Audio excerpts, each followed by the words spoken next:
We all remember with what intense delight, as children, we listened to the never-tiring fairy tale. How eagerly we followed the fluctuating fortunes of the good boy or girl, ever protected in the hour of crisis from the evil machinations of the scheming witch, the cruel giant, or the wicked king. And our little hearts never faltered for the fate of the hero or heroine, nor did we doubt their ultimate triumph over all their enemies, for we knew that the fairies were infallible, and that they would never desert those who had consecrated themselves to the good and the true. And what unspeakable joy pulsated within us when the fairy queen, bringing all her magic to bear at the critical moment, scattered all the darkness and trouble, and granted them the complete satisfaction of all their hopes, and they were, happily ever after. With the accumulating years and an ever-increasing intimacy with the so-called realities of life, our beautiful fairy world became obliterated, and its wonderful inhabitants were relegated, in the archives of memory, to the shadowy and unreal. And we thought we were wise and strong in thus leaving forever the land of childish dreams. But as we re-become little children in the wondrous world of wisdom, we shall return again to the inspiring dreams of childhood, and find that they are, after all, realities.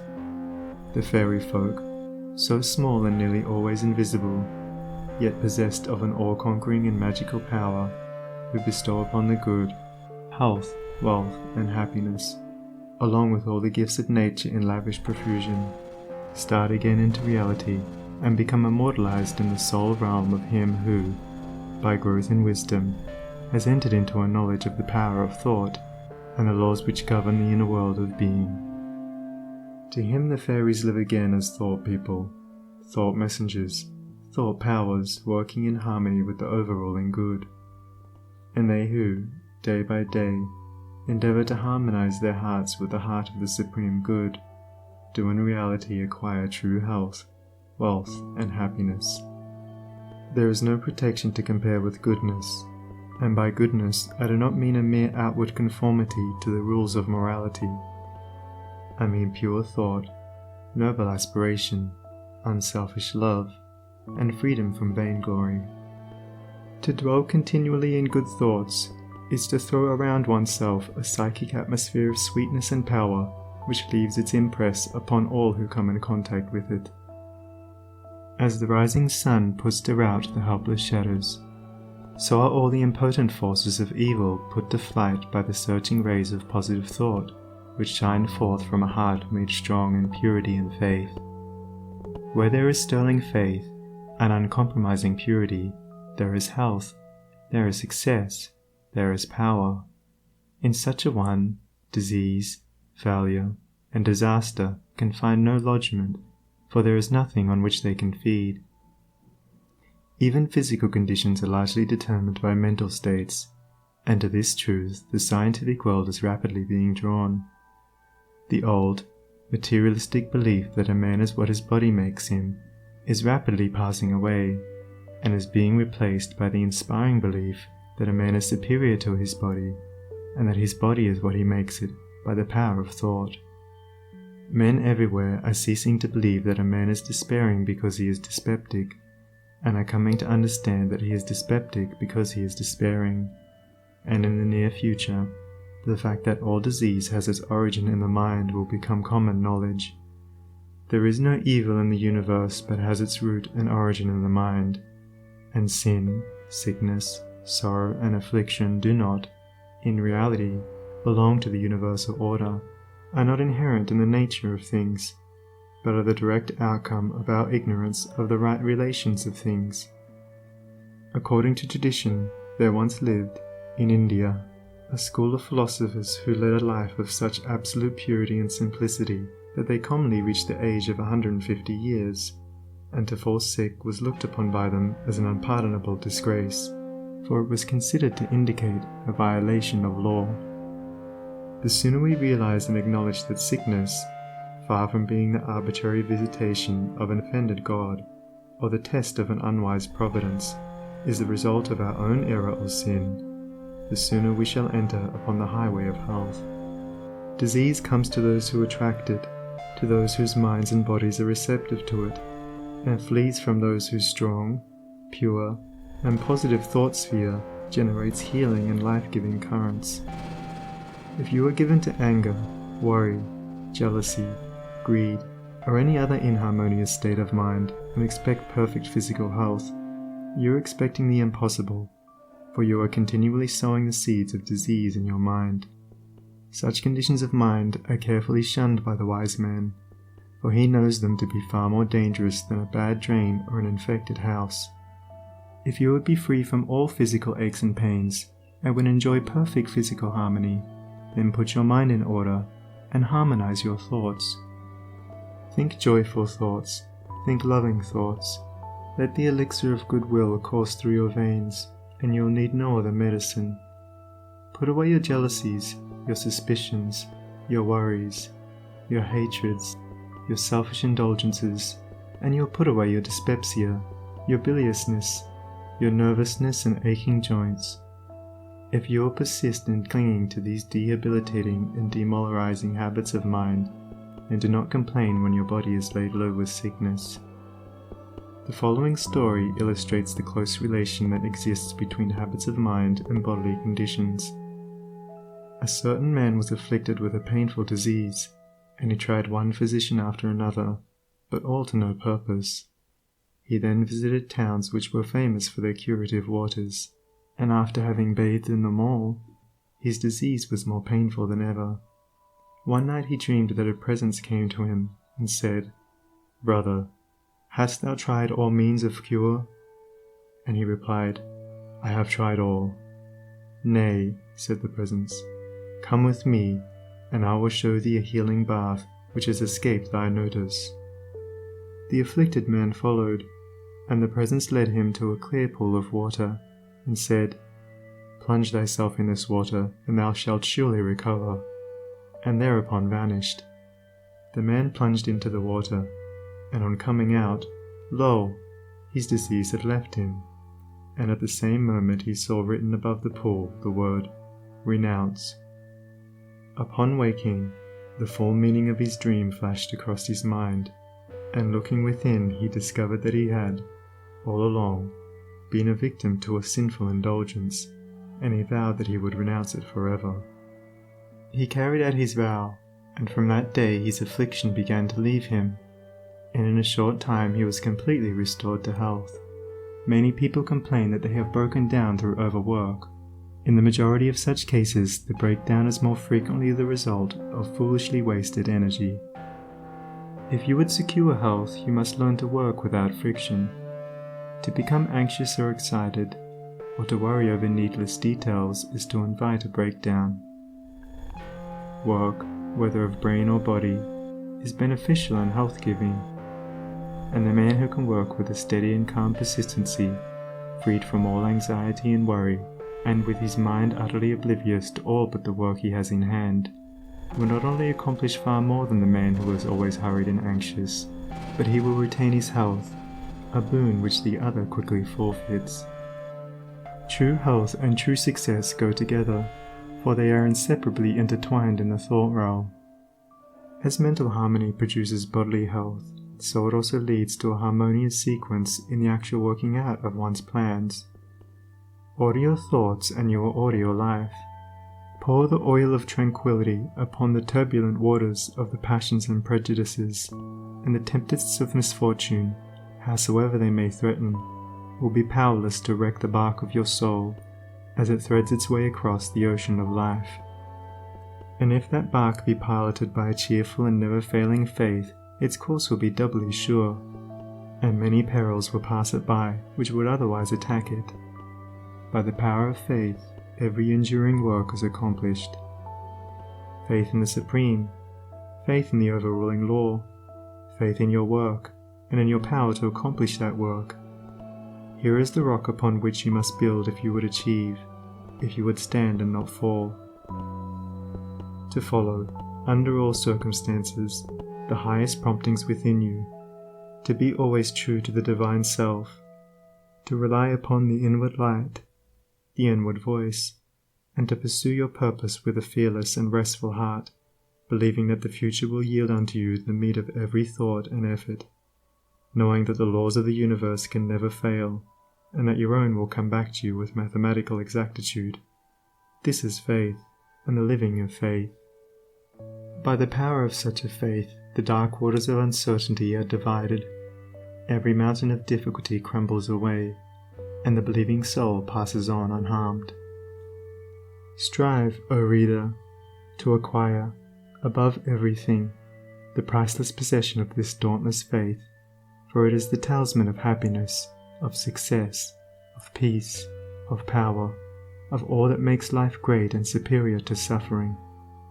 Build upon such a faith, and you build upon the rock of the eternal, and with the materials of the eternal, and the structure that you erect will never be dissolved, for it will transcend all the accumulations of material luxuries and riches, the end of which is dust.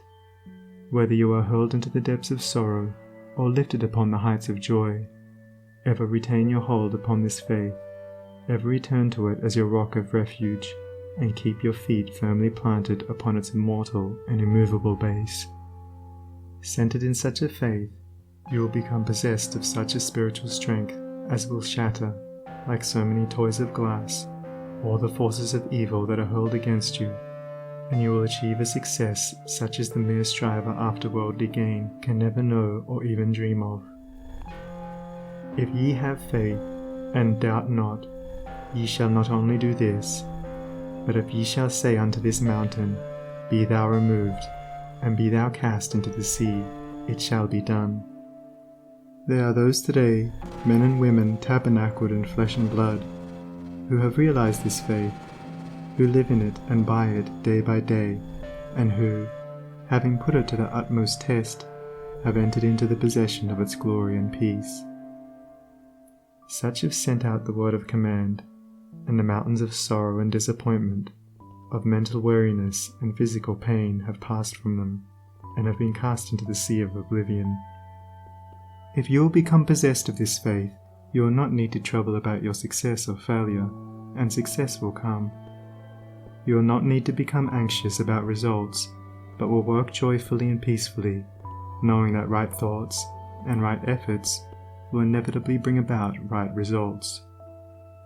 I know a lady who has entered into many blissful satisfactions, and recently a friend remarked to her, "Oh, how fortunate you are. You only have to wish for a thing, and it comes to you."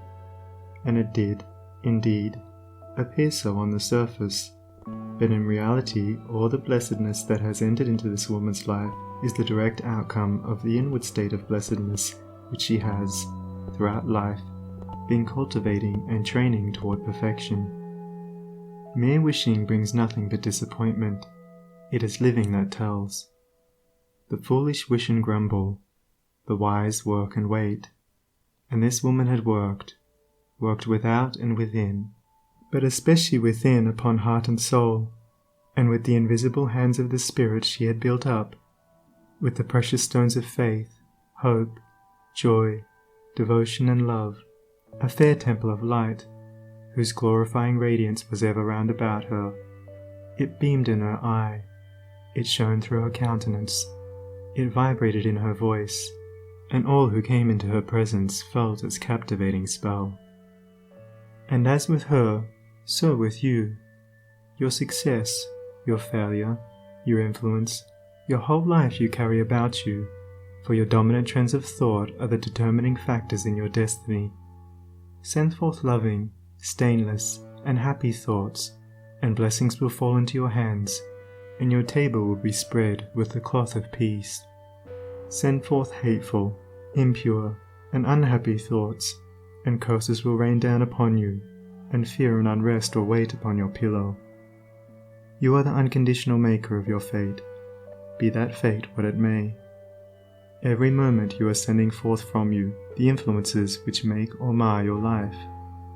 Let your heart grow large and loving and unselfish, and great and lasting will be your influence and success, even though you make little money. Confine it within the narrow limits of self-interest, and even though you become a millionaire, your influence and success at the final reckoning will be found to be utterly insignificant.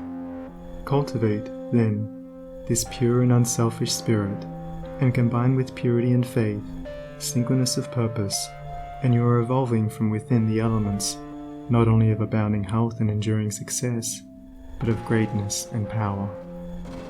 If your present position is distasteful to you, and your heart is not in your work, nevertheless perform your duties with scrupulous diligence, and whilst resting your mind in the idea that the better position and greater opportunities are waiting for you, ever keep an active mental outlook for budding possibilities, so that when the critical moment arrives and the new channel presents itself, you will step into it with your mind fully prepared for the undertaking, and with that intelligence and foresight which is born of mental discipline. Whatever your task may be, concentrate your whole mind upon it. Throw into it all the energy of which you are capable. The faultless completion of small tasks leads inevitably to larger tasks. See to it that you rise by steadily climbing, and you will never fall. And herein lies the secret of true power. Learn, by constant practice, how to husband your resources, and to concentrate them, at any moment, upon a given point. The foolish waste all their mental and spiritual energy in frivolity, foolish chatter, or selfish argument, not to mention wasteful physical excesses. If you would acquire overcoming power, you must cultivate poise and passivity. You must be able to stand alone. All power is associated with immovability.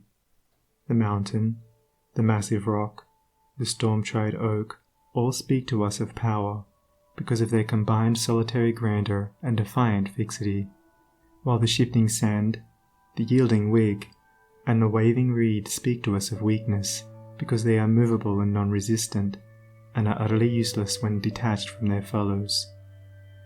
He is the man of power who, when all of his fellows are swayed by some emotion or passion, remains calm and unmoved. He only is fitted to command and control who has succeeded in commanding and controlling himself. The hysterical, the fearful, the thoughtless and frivolous, let such seek company, or they will fall for lack of support. But the calm, the fearless, the thoughtful, and let such seek the solitude of the forest, the desert, and the mountain top, and to their power more power will be added, and they will more and more successfully stem the psychic currents and whirlpools which engulf mankind. Passion is not power, it is the abuse of power, the dispersion of power. Passion is like a furious storm which beats fiercely and wildly upon the embattled rock, whilst power is like the rock itself, which remains silent and unmoved through it all. That was a manifestation of true power when Martin Luther, wearied with the persuasions of his fearful friends, who were doubtful as to his safety should he go to Worms, replied, "If there were as many devils in Worms as there are tiles on the housetops, I would go." And when Benjamin Disraeli broke down in his first parliamentary speech, and brought upon himself the derision of the House, that was an exhibition of germinal power when he exclaimed, "The day will come when you will consider it an honour to listen to me."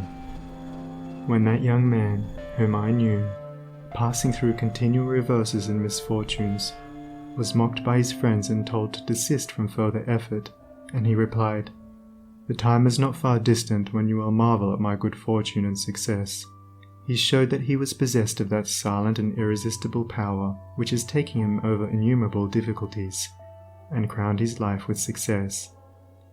If you have not this power, you may acquire it by practice, and the beginning of power is likewise the beginning of wisdom. You must commence by overcoming those purposeless trivialities to which you have hitherto been a willing victim.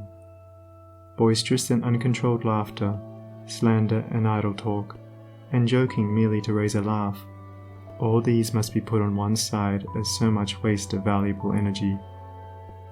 St. Paul never showed his wonderful insight into the hidden laws of human progress to greater advantage than when he warned the Ephesians against foolish talking and jesting which is not convenient. For to dwell habitually in such practices is to destroy all spiritual power and life. As you succeed in rendering yourself impervious to such mental dissipations, you will begin to understand what true power is, and you will then commence to grapple with the more powerful desires and appetites which hold your soul in bondage, and bar the way to power, and your further progress will then be made clear. Above all, be of single aim. Have a legitimate and useful purpose, and devote yourself unreservedly to it. Let nothing draw you aside. Remember that the double-minded man is unstable in all his ways. Be eager to learn but slow to beg. Have a thorough understanding of your work, and let it be your own.